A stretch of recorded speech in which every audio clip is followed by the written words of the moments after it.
Chapitre 6. En ce temps-là, le nombre des disciples augmentant, les hellénistes murmurèrent contre les Hébreux parce que leurs veuves étaient négligées dans la distribution qui se faisait chaque jour. Les 12 convoquèrent la multitude des disciples et dirent: Il n'est pas convenable que nous laissions la parole de Dieu pour servir aux tables. C'est pourquoi, frères, choisissez parmi vous 7 hommes de qui l'on rende un bon témoignage, qui soient pleins d'Esprit Saint et de sagesse, et que nous chargeons de cet emploi. Et nous continuerons à nous appliquer à la prière et au ministère de la parole. Cette proposition plut à toute l'assemblée.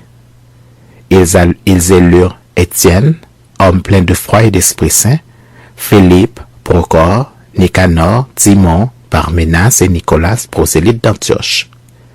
Ils les présentèrent aux apôtres qui, après avoir prié, leur imposèrent les mains. La parole de Dieu se répandait de plus en plus, le nombre des disciples augmentait beaucoup à Jérusalem, et une grande foule de sacrificateurs obéissait à la foi. Étienne, plein de grâce et de puissance, faisait des prodiges et de grands miracles parmi le peuple. Quelques membres de la synagogue dite des Affranchis, de celle de Cyrénéens et de celle des Alexandrins, avec des Juifs de Cilicie et d'Asie, se mirent à discuter avec lui, mais ils ne pouvaient résister à sa sagesse et à l'esprit par lequel il parlait. Alors, ils subornèrent des hommes qui dirent: Nous l'avons entendu proférer des paroles blasphématoires contre Moïse et contre Dieu. Ils émurent le peuple, les anciens et les scribes, et se jetant sur lui, ils le saisirent et l'emmenèrent au Sanhédrin.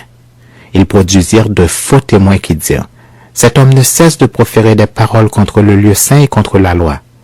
Car nous l'avons entendu dire que Jésus, ce Nazaréen, détruira ce lieu et changera les coutumes que Moïse nous a données. Tous ceux qui siégeaient au Sanhédrin ayant fixé les regards sur Étienne, son visage leur parut comme celui d'un ange.